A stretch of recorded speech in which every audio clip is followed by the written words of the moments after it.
প্রথম দফার মতো শেষ দফাতেও কি কার্যত ঘটনাবিহীন ভোট উপহার দিতে পারবে নির্বাচন কমিশন? ৪৮ ঘন্টা আগে রাজ্যের দিকে দিকে যে হিংসার ঘটনা, সেই প্রশ্নকে বড় করে সামনে এনে দাঁড় করিয়েছে।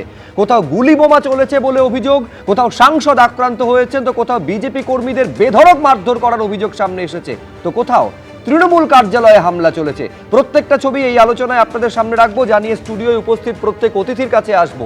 কিন্তু শুরুতেই আপনাদের দেখাতে চাইবো জগদ্দল, যে জগদ্দলে সভা ছিল প্রধানমন্ত্রী নরেন্দ্র মোদীর সভাস্থল থেকে মাত্র 1 কিলোমিটারের মধ্যে তৃণমূল বিজেপি সংঘর্ষে একেবারে রণক্ষেত্রের পরিস্থিতি তৈরি হলো। শুধু নয়, গুলি বোমা পর্যন্ত চলেছে বলে অভিযোগ সামনে এসেছে। কি ঘটেছে শুরুতে দেখুন। কখনো একে অপরকে লক্ষ্য করে ছুটছে আদলা ইট, আবার কখনো লাঠি বাঁশ হাতে এক পক্ষের দিকে তেড়ে যাচ্ছে আরেক দল। প্রধানমন্ত্রী সভার আগের রাতে এভাবেই রণক্ষেত্র হয়ে উঠল জগদ্দল। ধস্তাধস্তি থেকে মারামারি, বাদ গেল না কিছুই। অর্জুন সিং কালকে থানার মধ্যে ঢুকে সবাইকে মারধর করেছে। বাইরে প্রায় 150 লোক জমানো হয়, ওনার উপরে গালাগালি অসভ্য ইট পাথর ছুড়ে আর ওনার উপরে হামলা করে। এরপরেই আবার ভাটপাড়ার বিজেপি প্রার্থী এবং অর্জুন সিং এর ছেলের বাড়ির সামনে বোমা এবং গুলি চালানোর অভিযোগ ওঠে তৃণমূলের বিরুদ্ধে।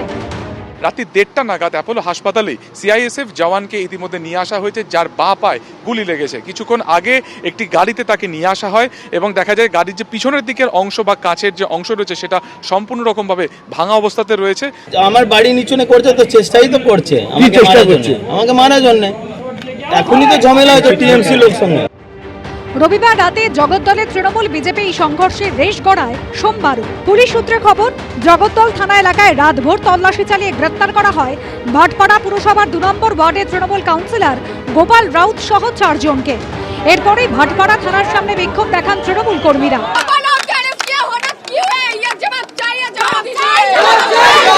প্রাক্তন সাংসদ অর্জুন সিং একদম উত্তক্ত ভাবে এসে সেখানে তার সিআইএসএফ কে নিয়ে তাকে দেখা যাচ্ছে তিনি এসে সরাসরি মারলেন। তার আত্মীয় স্বজনরা ইট চালিয়ে গোপাল রাউতকে মারলো। উল্টে কাল রাত ভোর পুলিশ তৃণমূল সমর্থকদের বাড়িতে অভিযান চালিয়েছে। অর্জুনকে ইমিডিয়েট অ্যারেস্ট করতে হবে।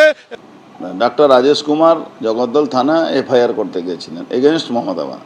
বাইরে প্রায় 150 লোক জমানো হয়, আমাদেরকে দেখেও ইট পাতা ছোড়াছুড়ি শুরু করে। পার্থ ভৌমিকার সোমনাথ শ্যামের ইনস্ট্রাকশনে এইসব ঘটনা ঘটেছে। সূত্রের খবর, জগদ্দল কাণ্ডে কড়া বার্তা দিয়েছে নির্বাচন commission.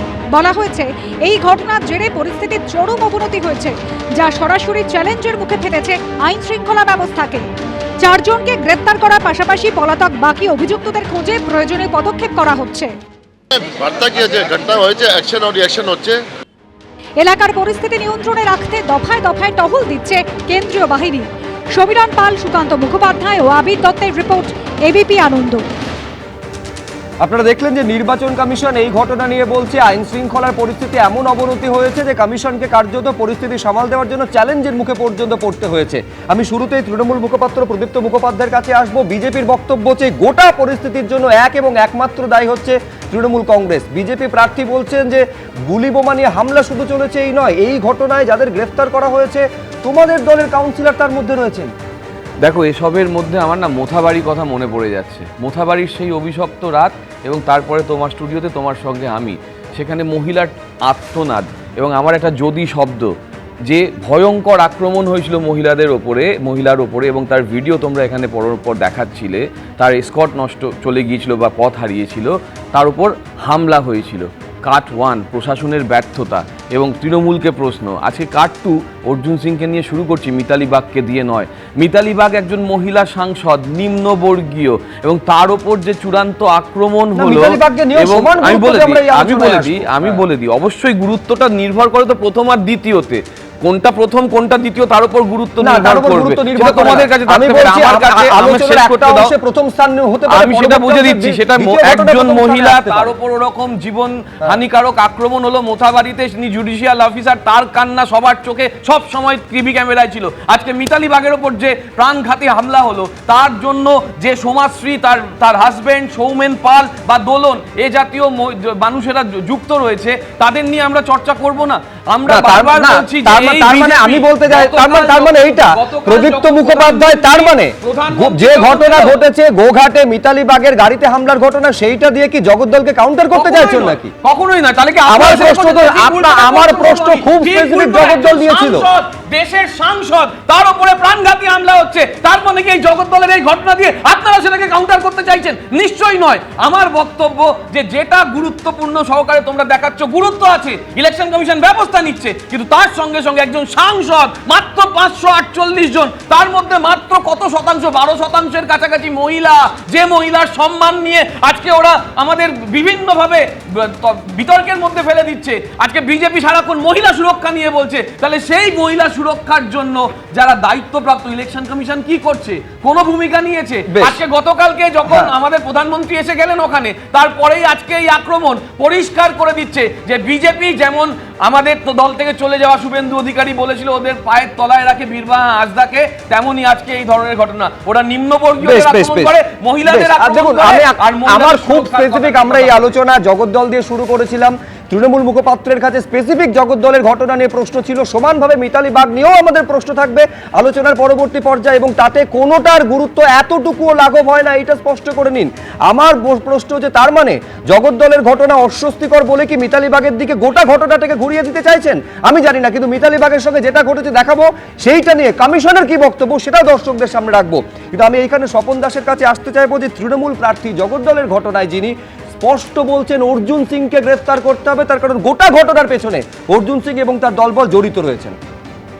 Doctor Rajesh Kumar BJP প্রার্থী যখন থানায় গিয়েছিলেন, তারপর সেই থানাতে তৃণমূলের গুন্ডা বাহিনী, জল্লাদ বাহিনী তার আক্রমণ করেছে, সিআইএসএফের পায়ে গুলি লেগেছে এবং বিভিন্ন ঘটনা ঘটেছে। তো অভিযোগগুলো তো তৈরি করেছে কারা? তৈরি করেছে এই পরিস্থিতি কারা তৈরি করছে? কারণ তৃণমূল তো জেনে গেছে যে প্রথম দফার নির্বাচনের পর তারা হারছে, তাই দ্বিতীয় দফাতে যে সমস্ত জিতবে কে হারবে সেটা 29 তারিখ এবং 4 তারিখে বোঝা যাবে।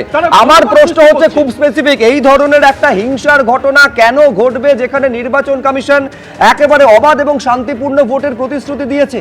নির্বাচন কমিশন তো অবাধ আর শান্তিপূর্ণ ভোট করার জন্য বদ্ধপরিকর। তার জন্য তারা কালকের ঘটনার পর, গতকাল রাতের ঘটনার পর তারা ইমিডিয়েট ব্যবস্থা নিয়েছে, যতগুলো ব্যবস্থা। অভিযোগ হচ্ছে অর্জুন সিং থানায় ঢুকে হামলা চালিয়েছেন, শুনলেন তো সোমনাথ শ্যাম কি বলছেন? সোমনাথ শ্যাম তো অনেক কিছু বলছে। সোমনাথ শ্যাম এখনো কেন গ্রেপ্তার হয়নি সেটাও তো আমাদের প্রশ্ন। সোমনাথ শ্যামকে এখনো পর্যন্ত কেন গ্রেফতার করেনি? যে গুন্ডা পাঠিয়ে গুলি করছে। অর্জুন সিং এর অভিযোগের ভিত্তিতে গ্রেফতার হলো, সোমনাথ শ্যামের অভিযোগের ভিত্তিতে কেন গ্রেফতার হবে না? এই প্রশ্ন তো তৃণমূল কংগ্রেসও তুলতে পারে। আমাদেরও তো একই প্রশ্ন। তিনি একদিকে যখন পবন সিং যদি বিজেপি প্রার্থী হন, উনি তো সোমনাথ শ্যাম তো তৃণমূল কংগ্রেসের প্রার্থী। গুলি বোমা চালালো কারা? তৃণমূল চালিয়েছে। সিআইএসএফ এর পায়ে গুলি করেছে কারা? তৃণমূল চালিয়েছে, তৃণমূলের গুন্ডারা করেছে। তো সেই গুন্ডাদের মদতকে দিয়েছে সোমনাথ শ্যাম দিয়েছে। তো সোমনাথ শ্যামকে আগে গ্রেফতার করতে হবে, আগে সোমনাথ শ্যামকে গ্রেফতার করুক, তারপর অর্জুন সিং যদি কোনো অন্যায় করে থাকে তারও তদন্ত হোক, নিশ্চয়ই চাইবো আমরা। কিন্তু আগে তো সোমনাথ শ্যামকে গ্রেফতার করুক। সোমনাথ শ্যাম তাদের দলে যারা যারা যুক্ত তাদেরকে সারেন্ডার করেন, কেন করাচ্ছেন না? আমি বলছি, আমি জয়ন্ত ভট্টাচার্যের কাছে আসবো। একজন গ্রেফতার হচ্ছেন বলে প্রতিবাদ করছেন, আরেকজন গ্রেফতারির দাবি তুলছেন। আমার প্রশ্ন হচ্ছে, এইরকম একটা পরিস্থিতির মধ্যে ভোটটা শেষ পর্যন্ত শান্তিপূর্ণ করতে পারবে তো প্রথম দফার মতো নির্বাচন কমিশন? আমি বলছি চয়নদা, ভাটপাড়া জগদ্দল এমনিতেই রাজনৈতিক হিংসার জন্য কুখ্যাত, মাঝে মধ্যেই সেখান থেকে ঘটনা ঘটে। এই ছবিটাই তো বদলানোর প্রতিশ্রুতি দিয়েছিল নির্বাচন কমিশন। না, নির্বাচন কমিশন প্রতিশ্রুতি দিচ্ছেন আর সবটা হয়ে যাচ্ছে এমন তো নয়।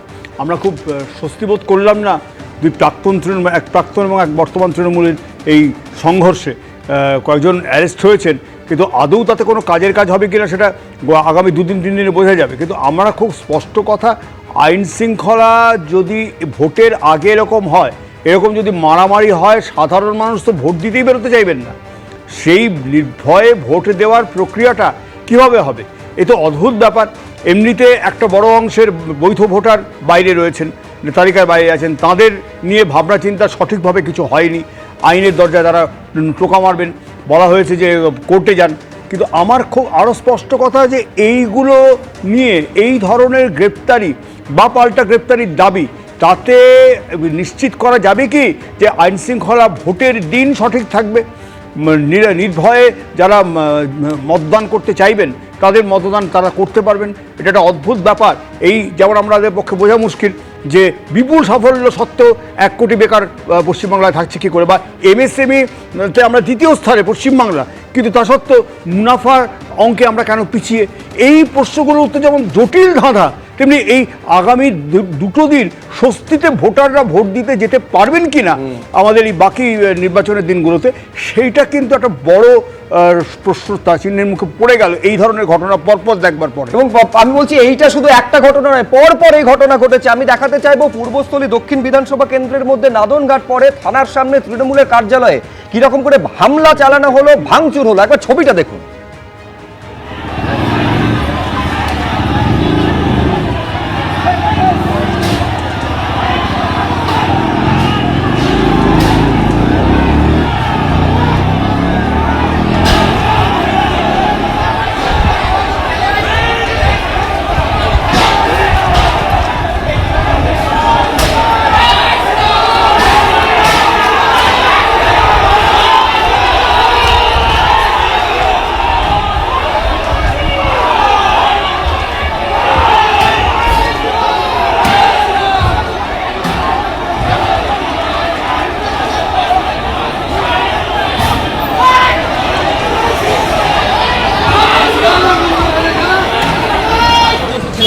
এইটা হচ্ছে তৃণমূলের কার্যালয়ে এভাবে ভাঙচুর চালানো হয়েছে। দেখতে পাচ্ছেন যে পুলিশের উপস্থিতিতে এই ঘটনা ঘটছে। আমি এইখানে প্রদীপ চট্টোপাধ্যায়ের কাছে আসতে চাইবো। প্রথম দফা নির্বাচন করার পর নিঃসন্দেহে প্রশংসা কুড়িয়েছিল, সুপ্রিম কোর্ট পর্যন্ত প্রশংসা করেছিল যেভাবে প্রথম দফায় কার্যত কয়েকটা ঘটনা ছাড়া অবাধ এবং শান্তিপূর্ণ নির্বাচন হয়েছে। দ্বিতীয় দফার 48 ঘন্টা আগে যদি পরপর এই ছবিগুলো আমাদের দেখতে হয়, তাহলে সংশয় জাগে যে প্রথম দফার পুনরাবৃত্তি দ্বিতীয় দফায় করতে পারবে তো কমিশন? দেখুন, আমি প্রথমেই বলছি যে নির্বাচন কমিশনের ওপরে যে ক্রেডিট আমরা দিয়েছি, যে প্রথম দফার নির্বাচন খুব শান্তিপূর্ণভাবে তারা করেছে কেন্দ্রীয় বাহিনীর উপস্থিতিতে, কিন্তু একটা জিনিস বুঝতে হবে যে নির্বাচন কমিশন গাইডলাইন দিতে পারে, রাজনৈতিক দলের নেতা এবং কর্মী সমর্থক তারাও সহযোগিতা ততটাই করলে তবে একটা নির্বাচন শান্তিপূর্ণভাবে হতে পারে। ফলে একটা উত্তরবঙ্গের যে পরিস্থিতি ছিল সেখানে অনেক বিশ্লেষক, অনেক কর্মী তারা ভেবেই নিয়েছিল যে কোনো একটা রাজনৈতিক দলের আপার হ্যান্ড আছে। ফলে কিন্তু সাউথ বেঙ্গল, এই যে দক্ষিণবঙ্গে পুরো যে নির্বাচন হতে যাচ্ছে, সেখানে কিন্তু একটা হাড্ডাহাড্ডি লড়াই, এবং সেখানে তৃণমূল কংগ্রেস একদম তাদের যে ব্যাস্টিয়ন বলা হয় সেই জায়গাটা যাতে নষ্ট না হয় সেটা খেয়াল রাখছে। ফলে অবশ্যই উত্তেজনা এখানে। কিন্তু আমার প্রশ্ন হচ্ছে, 1 মার্চ থেকে কেন্দ্রীয় বাহিনী এই পশ্চিমবঙ্গে এসেছে, একের পর এক রাউন্ডে তারা এসেছে।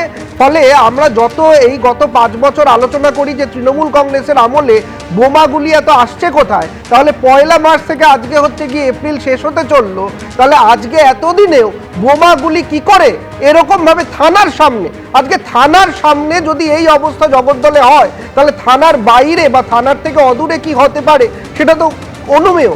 এবং আপনি একটু আগে যে ঘটনা দেখালেন যে তৃণমূল কংগ্রেসের কার্যালয়ে হামলা, আমার এখানে একটা খুব গুরুত্বপূর্ণ প্রশ্ন, যে কটা গ্রেপ্তারির কথা আমরা পাচ্ছি সেই কটা গ্রেপ্তারি আমরা কিন্তু তৃণমূল কংগ্রেসের পাচ্ছি। আমার কথা হচ্ছে যে যখন দুটো রাজনৈতিক দল বিবাদমান, সেখানে নিরপেক্ষভাবে নির্বাচন কমিশন বা কেন্দ্রীয় বাহিনী কতটা থাকছে সেটা কিন্তু দেখতে গেলে দুপক্ষেরই। আজকে অর্জুন সিং যেরকম ভাবে তেড়ে গেছেন সেটাও যেমন নিন্দনীয়, আবার তৃণমূল কংগ্রেসের গুন্ডা বাহিনী যদি হামলা চালায় একই রকম ভাবে নিন্দনীয়। আমি বলছি আলটিমেট গোল তো এইটা হওয়া উচিত, সমস্ত বৈধ ভোটার যাদের ভোটার লিস্টে রয়েছে এবং যারা ভোট দিতে যাবেন একেবারে নির্বিঘ্নে কোনো রকম উৎকণ্ঠা ছাড়া বাড়ির চৌকাঠ ডিঙিয়ে বুথে ভোটটা দিয়ে শান্তিতে তারা ফিরে আসবেন, যাকে খুশি তারা ভোটটা দিন। এই পরিবেশটা যেন নির্বাচন কমিশন এনশিওর করতে পারে, যেটা প্রথম দফা থেকেও করেছিল, দ্বিতীয় দফায় সেটা করতে পারবে কিনা। দেখুন, হিংসার ঘটনা দিকে দিকে। মিতালি বাগ, যিনি আরামবাগের তৃণমূল সাংসদ অভিষেক বন্দ্যোপাধ্যায়ের কর্মসূচিতে যাচ্ছিলেন, তখন তার গাড়িতে হামলার ঘটনা ঘটলো এবং এই গোটা ঘটনায় বিজেপিকে তিনি কাঠগড়ায় তুলেছেন। কমিশনের কি বক্তব্য আপনাদের সামনে রাখবো, ঘটনাটা এক ঝলকে আপনাদের সামনে রাখি, দেখুন।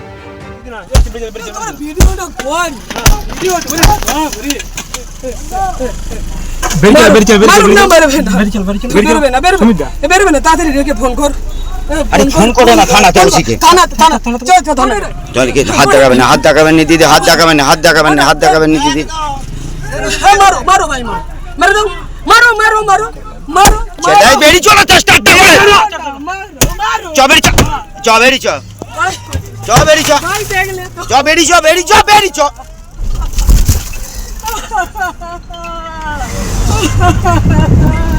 দিদি না ভিডিওটা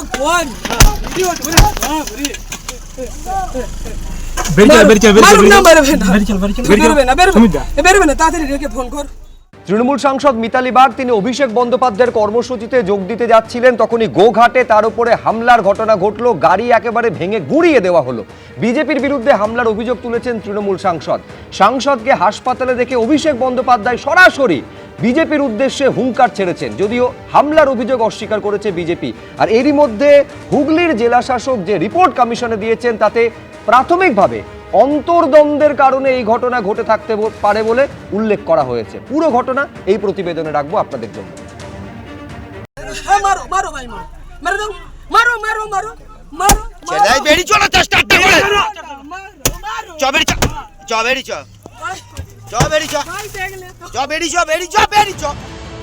বিক্ষিপ্ত অশান্তির মধ্যে প্রথম দফার ভোট মিটেছিল মোটের ওপর শান্তিতে, কিন্তু দ্বিতীয় দফার আগেই ফিরল সেই হিংসার ছবি।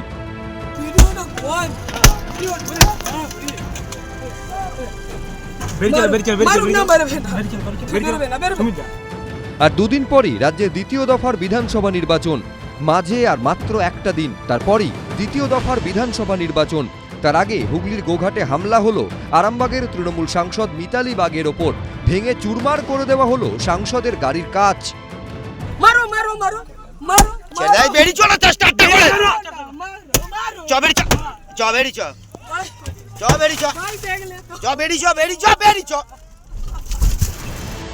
এদিন সকালে গোঘাটের বর্মা এলাকায় বিজেপির প্রচার ঘিরে তুমুল উত্তেজনা ছড়ায়। সংঘর্ষে জড়িয়ে পড়েন বিজেপি ও তৃণমূলের কর্মী সমর্থকেরা। জখম হন দুপক্ষের বেশ কয়েকজন। পুলিশ ও কেন্দ্রীয় বাহিনী গিয়ে পরিস্থিতি সামাল দেয়। বিজেপির জখম দলীয় কর্মী সমর্থকদের গোঘাটের প্রাথমিক স্বাস্থ্য কেন্দ্রে নিয়ে আসা হয়। বাইরে তখন প্রচুর বিজেপির কর্মী সমর্থকের ভিড়। সেই সময় অভিষেক বন্দ্যোপাধ্যায় সভায় যোগ দিতে যাচ্ছিলেন আরামবাগের তৃণমূল সাংসদ মিতালি বাগ। অভিযোগ, তখনই তার গাড়ির ওপরে চড়াও হয় বিজেপি। কখনো পাথর ছুঁড়ে, কখনো লাঠি দিয়ে ভাঙা হয় গাড়ির কাঁচ।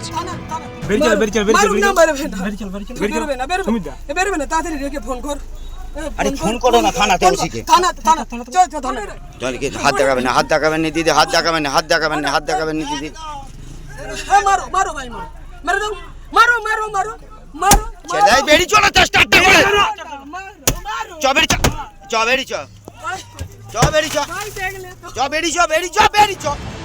কোন রকমে গাড়ি নিয়ে এলাকা ছাড়েন তৃণমূল সাংসদ। তাকে আরামবাগ মেডিকেল কলেজ হাসপাতালে ভর্তি করা হয়। গোঘাটে যেখানে বিজেপি প্রার্থী প্রশান্ত দিগারের নির্বাচন কার্যালয় হয়েছে, সেই কার্যালয়ের সামনে দাঁড় করিয়ে গাড়িটাকে লাঠি তাড়া, গুলি গালাজ, বন্দুক বার করিয়ে সামনে দিকে ঠেকিয়ে কিভাবে গাড়িটাকে ভাঙচুর করেছে আপনারা দেখতে পাচ্ছেন। ইটের ঘায়ে কিন্তু দেখা যাচ্ছে যে এমপি সাংসদের গাড়ির সেই গাড়ি কিন্তু একেবারে ভেঙে গিয়েছে, কাঁচ ভেঙে দেওয়া হয়েছে। এই ভেতরেই কিন্তু সামনের সিটে বসেছিলেন সাংসদ মিতালি বাগ, তিনিও কিন্তু জখম হয়েছেন। আহত তৃণমূল সাংসদকে দেখতে এদিন হাসপাতালে যান অভিষেক বন্দ্যোপাধ্যায়। একটা এসসি মহিলা, তপশিলি মহিলা, তার গায়ে যারা হাত দিয়েছে, 4 তারিখে তৃণমূল আরামবাগ জিতুক বা হারুক, এবার আমি নিজে দায়িত্বে থাকব। 4 তারিখ 12টার পরে কোন জল্লাদের কত ক্ষমতা আর কার দিল্লির বাবা কাকে বাঁচাতে আসে আমি 4 তারিখ দেখব। উনি নিজেরাই নিজেদের গাড়ি ভেঙেছেন না কি করেছেন ঈশ্বর জানে, আর উনি জানেন। নাটকের একেবারে মাস্টার। ওনার নেত্রী যত বড় অভিনেত্রী, উনি তত বড়ই ঠিক অভিনেত্রী। বিজেপি এইসব কাজের সঙ্গে যুক্ত নয় কোনো রকম, আর বিজেপি কোথাও বলেনি কারো উপরে হামলা করতে। গোঘাটের ঘটনা নিয়ে নির্বাচন কমিশনকে রিপোর্ট দিয়েছেন জেলা শাসক। সূত্রের দাবি, সেখানে জানানো হয়েছে প্রাথমিকভাবে ধারণা করা হচ্ছে এটি দলীয় অন্তর্দ্বন্দ্বের কারণে এই ঘটনা ঘটতে পারে। পুলিশ সিসিটিভি ফুটেজ সংগ্রহের চেষ্টা করছে। বর্তমানে পরিস্থিতি শান্তিপূর্ণ। বাপন সাঁতরা, রুমা পালের রিপোর্ট, এবিপি আনন্দ। আমি স্বপন দাসের কাছে আসবো, কিন্তু নিঃসন্দেহে এই ঘটনা মোথাবাড়ির ঘটনা স্মৃতি উস্কে দিচ্ছে। মোথাবাড়িতে যখন দীর্ঘক্ষণ কার্যত পণবন্দি করে রাখা হয়েছিল বা 7 জন বিচারককে, এবং তারপর যখন কেন্দ্রীয় বাহিনীর জওয়ানরা গিয়ে উদ্ধার করছেন সেই রাস্তা দিয়ে যখন যাচ্ছেন তাদের উপরে এরকম বাঁশ লাঠি নিয়ে গাড়ির উপরে হামলার ঘটনা ঘটেছিল, এবং তখন একেবারে একজন মহিলা বিচারকের এই আর্তি শোনা গিয়েছিল, সন্তানের যদি কিছু হয়ে থাকে হাইকোর্ট যেন দেখে। অবশ্যই দুটো আলাদা ঘটনা, যেটা মোথাবাড়ির ঘটনা, কিন্তু এই ঘটনা হুগলির ঘটনা, আরামবাগের ঘটনা, সেই ঘটনাকে মনে করিয়ে দিচ্ছে। আমি স্বপনদার কাছে এইখানে আসতে চাইবো। স্বপনদা, স্পষ্টত একজন সাংসদ নিজের সংসদীয় এলাকায় আক্রান্ত হচ্ছেন, স্পষ্টত অভিযোগ তিনি করছেন বিজেপির বিরুদ্ধে, বিজেপি পরিকল্পিত হামলা চালিয়েছে, সৌভাগ্য যে প্রাণ নিয়ে তিনি বাঁচতে পেরেছেন, এই কথা বলছেন মিতালি বাগ। আমি ছবিটা বারবার দেখেছি এবং দেখার পর একটা জিনিস হচ্ছে, একটা দুর্বল চিত্রনাট্যের সুপরিকল্পিতভাবে নিপুণ অভিনয় করেছেন ভদ্রমহিলা। হসপিটালে শুয়ে যখন তিনি আর অভিনয়টা পাচ্ছিলেন না তখন আর উনি করতে পারেননি। এর সঙ্গে বিজেপির কোনো যোগ নেই, এটা তৃণমূলের নিজস্ব অন্তর্দ্বন্দ্ব এবং এটা তৃণমূলের কর্মীদের দিয়ে উনি ওনার গাড়ি ভাঙচুর, এটা প্রচার পাওয়ার জন্য, নির্বাচনের আগে সহানুভূতি আদায় করার জন্য এই ঘটনাটা সাজিয়েছেন। এর সঙ্গে বিজেপির কোনোভাবে যোগ নেই। বিজেপি প্রার্থী নির্বাচনী কার্যালয়ের সামনেই হামলা ঘটনা আরে ঘটেছে। বিজেপি যদি হামলাই করবে তো দুজন নিয়ে করবে নাকি? বিজেপি দুজন নিয়ে হামলা করবে?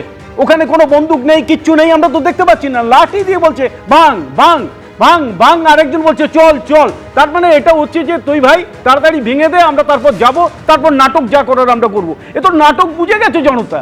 এটা বোঝানোর জন্য আর কিছুর দরকার আছে নাকি? এই নাটক বুঝে গেছে, যারা হারে তারা নাটক করে, আর যারা হারবে জানে তারা নাটক করে মানুষের সহানুভূতি পেয়ে যদি হার-জিতটা আপাতত যেহেতু সাইলেন্স পিরিয়ড শুরু হয়ে গেছে, এখানে এই মন্তব্য না করাই ভালো। তার কারণ সাধারণ মানুষ বা ভোটাররা তারা স্থির করবেন কার জয় কার পরাজয়, যেটা 4 তারিখে বোঝা যাবে। বেশ বেশ বেশ আমি এখানে প্রদীপ্ত মুখোপাধ্যায়ের কাছে আসবো। এই যে অভিযোগ তোমার দলের সাংসদ করছেন প্রদীপ্তদা, স্পষ্টত সেইটা কার্যত খারিজ করে দিচ্ছে নির্বাচন কমিশনের দেওয়া ডিও বা জেলা শাসকের রিপোর্টে। তিনি সেই রিপোর্টে উল্লেখ করা হচ্ছে দলীয় অন্তর্দ্বন্দ্বের কারণে এই ঘটনা ঘটে থাকতে পারে, অর্থাৎ বিজেপিকে কাঠগড়ায় তোলা এই যে রিপোর্ট ডিও বা জেলা শাসক পাঠিয়েছেন তাকে সম্পূর্ণ খারিজ করে দিচ্ছে এই রিপোর্ট। মুশকিল তো হচ্ছে এখানে বিজেপির গলার ভাষ্যের সঙ্গে ডিইওর ভাষ্য যখন মিলে যায়, তখন আমরা দীর্ঘদিন ধরে যে দাবিটা করে আসছি সেটাই মিলে যাচ্ছে যে কোথাও ইলেকশন কমিশনের একটা বড় অংশ বিজেপির হয়ে কাজ করে যাচ্ছে। নয়তো বিজেপি এইটা বলে দিচ্ছে অন ক্যামেরা যে এটা নাটক, পরিষ্কার বোঝা যাচ্ছে। বাংলা ভাষার যে বক্তব্যের ধাঁচ সেটা যখন কেউ বোঝে না, ভাই আপনার সময় বলিনি, আপনি কাইন্ডলি চুপ থাকবেন। হ্যাঁ, পরিষ্কারভাবে বোঝা যাচ্ছে যে যেমন মোদিজিকে আজকে বাধ্য হয়ে ঝালমুড়ি খেতে হচ্ছে, বাধ্য হয়ে মা অনুরাগ ঠাকুরকে মাছ খেতে হচ্ছে, তেমনি এদেরকে বাধ্য হয়ে পরবর্তীকালে স্বীকার করতে হবে ওই যে যাদেরকে দেখা যাচ্ছিল সেটা তো মিতালি বাগের ক্যামেরা থেকে ওরা নিতে পারতো, নিয়ে ওরাও তো এখনো ফেস অ্যানালাইসিস করতে পারতো। ওদের কাছে তো বিখ্যাত বিখ্যাত সব মনিটরিং সিস্টেম রয়েছে। তাহলে এখনো 7 ঘন্টার মধ্যে যদি তৃণমূলের কেউ হয়ে থাকে তাদের কেন গ্রেপ্তার হলো না? আমাদের কাছে খবর আছে সিন্টু সাঁতরা, শান্তনু সাঁতরা, রাজকুমার রায় এদের এই কাণ্ডের সঙ্গে যুক্ত বলে গ্রেপ্তার করা হয়েছে। তাহলে এটা কারা? তাহলে বিজেপি যদি বলে নাটক, কমিশন যদি বলে অন্তর্দ্বন্দ্ব, আর পুলিশ যদি এই 3টে নাম দিয়ে থাকে যেটা তৃণমূলের মাধ্যমে আমাদের কাছে আসছে, তাহলে কোনটা সত্যি? আর এই যে ফেস রেকগনিশনের মাধ্যমে, মনে আছে যখন বিয়েতে আমাদের কলকাতায় নরেন্দ্র মোদী এলেন, একদিনের জন্য হট করে আবার সব মঞ্চ খুলে দেওয়া হলো কারণ ফেস রিকগনিশন করা হবে কে কে আসছে। এদের কাছে তো সব থেকে ভালো যন্ত্রগুলো রয়েছে। তাহলে এই অন্তর্দ্বন্দ্ব নাম হট করে দিয়ে দেওয়া হলো, কিন্তু ট্রাভেল মেকারদের চিহ্নিত করানো না। মোদিজি যখন যখন আসছেন আশেপাশের ঘটনা, শশীবাজার বাড়ি মোদিজি আসছেন ভেঙে দেওয়া হলো। তুমি আজকে যে দেখালে আমাদের সংগঠনের জায়গাটা, মোদিজি এসছেন ভেঙে দেওয়া হচ্ছে। মিতালি বাগ গতকাল মোদিজি এসছেন ভেঙে দেওয়া হচ্ছে। ট্রাভেল মেকারটা কারা? সেই ট্রাভেল মেকারটা শুধু তৃণমূল কংগ্রেসের লোকেদের নাম দিয়ে দেওয়া হচ্ছে। নির্বাচন কমিশন এখানে বসে ট্রাভেল মেকারদের চিহ্নিত করতে পারছে না। চিৎকার করলে তো সব মিথ্যাটা সত্যি হয় না, চিৎকার করলে সব মিথ্যাটা সত্যি হয় না। ওখানে গোঘাটে আগে তৃণমূল কংগ্রেসের সঙ্গে বিজেপির ওখানে গন্ডগোল হয়েছে, তার পরিপ্রেক্ষিতে 2-3 জনকে গ্রেপ্তার করা হয়েছে। কিন্তু এই ঘটনার সঙ্গে যিনি ফেস টাইম করছেন, ভিডিওগ্রাফি করছেন, যিনি হচ্ছে ফেসবুক লাইভ করছেন, তিনি যখন জানছেন যে আমাকে মারতে আসছেন বন্দুকগুলি নিয়ে, সেই সময় কেউ ফেসবুক লাইভ করে নাকি? ওটা ফেসবুক লাইভ তো জানেই না, সমস্ত হচ্ছে, এটা ফেসবুক লাইভই হচ্ছে না, সেটাই জানে না। তার মানে মোথাবাড়িটাও নাটক, ভিডিও হচ্ছে, মোথাবাড়িটাও নাটক নাকি হচ্ছে? কত নাটক করবেন আপনারা? কত নাটক করবেন? সব কটা নির্লজ্জ তো তৃণমূল কমিশন বোঝাই যাচ্ছে, সব কটা নির্লজ্জ তো ইলেকশন কমিশনের যে জায়গাটা এটা নাটক বলছে। যেমন নেত্রী নাটক করে, তার নেত্রী এমপিও। বেশ, আমি এখানে চয়ন ভট্টাচার্যের কাছে আসবো। দেখুন, এই ঘটনা যেমন ঘটেছে যে এই হুগলি জেলার এই গোঘাটে যেখানে তৃণমূল এবং বিজেপি সংঘর্ষের রণক্ষেত্রে চেহারা নিয়েছে, সেখানে বিজেপি প্রার্থীর গাড়িতেও হামলার ঘটনা ঘটেছে বলে অভিযোগ সামনে এসেছে। কিন্তু আমি বলছি চয়নদা, মূল বিষয় হচ্ছে এই যারা হামলার ঘটনা ঘটাচ্ছে, এই যারা ভাঙচুরের ঘটনা ঘটাচ্ছে, অর্থাৎ যারা ট্রাবল মেকার্স, তাদের বিরুদ্ধে তো স্ট্রংগেস্ট অ্যাকশনটা নেওয়ার কথা হচ্ছে নির্বাচন কমিশনের এবং কেন্দ্রীয় বাহিনীর, যাতে সাধারণ মানুষের মধ্যে কনফিডেন্স বিল্ডিংটা হয় এবং তারা অবাধে ভোটটা দিতে পারেন। কিন্তু পরপর ঘটনাগুলো সেই কনফিডেন্স একটা কি বড় চির ধরছে না? অবশ্যই ধরছে এবং এর জন্য পুরোটাই নির্বাচন কমিশন দায়ী। তারা যতটা গর্জাচ্ছেন ততটা বর্ষাচ্ছেন না। উল্টে যেটা হচ্ছে সেটা হচ্ছে কি, এই যে চাপার উত্তরের সুযোগগুলো করে দেওয়া হচ্ছে না, এটার ফলে দেখা যাচ্ছে যে এক দলকে ধরা হচ্ছে আর এক দলকে ধরা হচ্ছে না। এর ফলে আমরা তো পরিষ্কার বলছি পক্ষপাতটা রয়েছে, কারুর সঙ্গে পক্ষপাত রয়েছে। মানে দুটো ঘটনাতেই একটা ওই অঞ্চলে একটা প্রচণ্ড থমথমে পরিবেশ তৈরি হবে, মানুষ বেরোতে ভয় পাবে, যার ফলে কখনো না কখনো কোনো একটা সমস্যা তৈরি হবে। ধরুন আজকে সাংসদ আক্রান্ত হয়েছেন, তিনি সেটা সেম সাইড হোক বা বিপক্ষের আক্রমণ হোক, একজন রক্তাক্ত মহিলাকে আমরা দেখতে পাচ্ছি যিনি ওই এলাকার সাংসদ। হ্যাঁ, এইখানে দাঁড়িয়ে আমরা খুব স্পষ্ট কথা, যেখানে সাংসদের নিরাপত্তা নেই সেখানকার মানুষ তো প্রশ্ন করবে, আমার সাংসদের নিরাপত্তা যেখানে নেই সেখানে আমাকে কি নিরাপত্তা দেবে? এখানে খুব স্পষ্টভাবেই বলছি, তৃণমূল, বিজেপি বা আমাদের কোনো কর্মী যদি আক্রান্ত হন তাহলে পুরোপুরি ব্যর্থতা থাকছে নির্বাচন কমিশনের। আমি তো খুব স্পষ্ট জানতে চাইছি যে নির্বাচন কমিশনকে কেউ প্রশ্ন করছে কি? নির্বাচন কমিশন প্রশ্ন করবে না। এই প্রশ্নটা কি কেউ নির্বাচন কমিশনকে করছে? যেখানে থানার সামনে মারামারি এখনও হচ্ছে কি করে, ভোটের দুদিন বাকি, নির্বাচন পর্যন্ত কি শেষ হয়ে গেছে? আমাদের এখন কোনো পলিটিক্যাল কথাবার্তা বলা ঠিক না।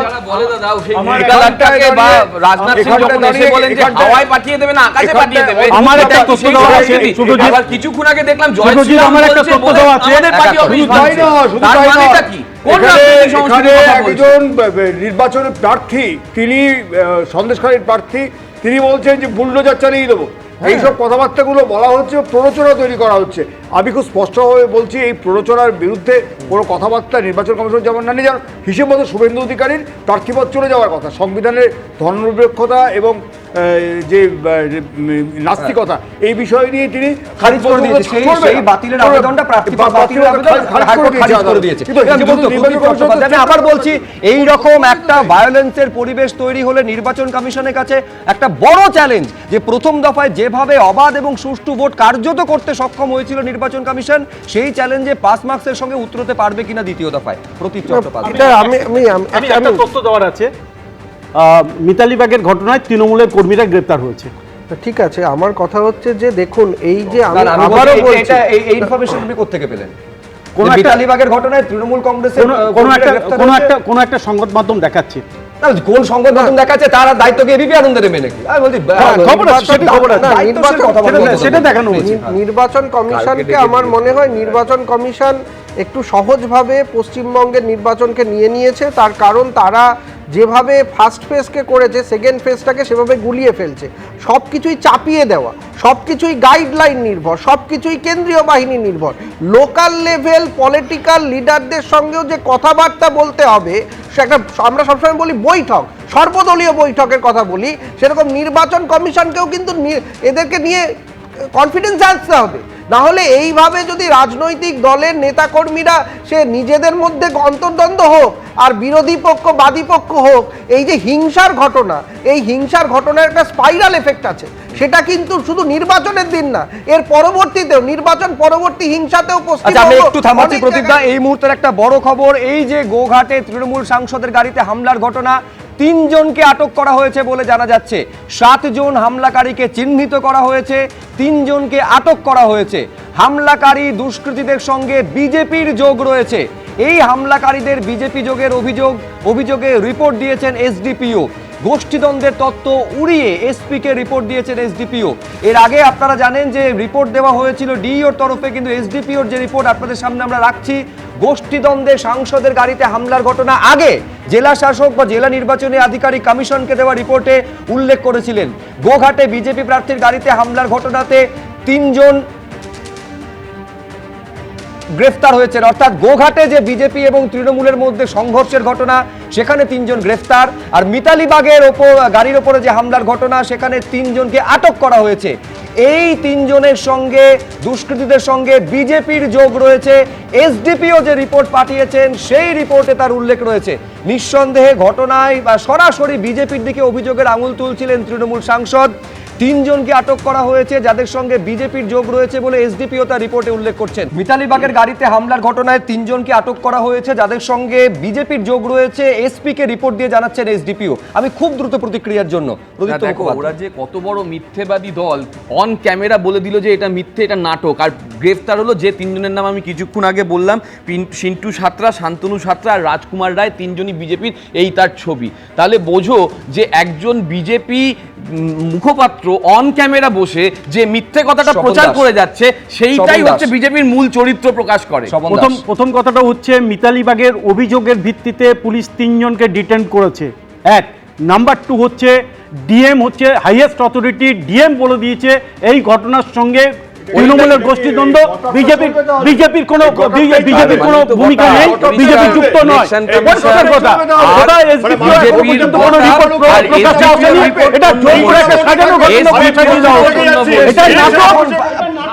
তদন্তে কি উঠে আসে এবং এই জল নির্বাচনে কি প্রভাব ফেলে এই ঘটনা, নিঃসন্দেহে আমাদের সেদিকে নজর থাকবে। আপাতত আলোচনা এখানে শেষ করব।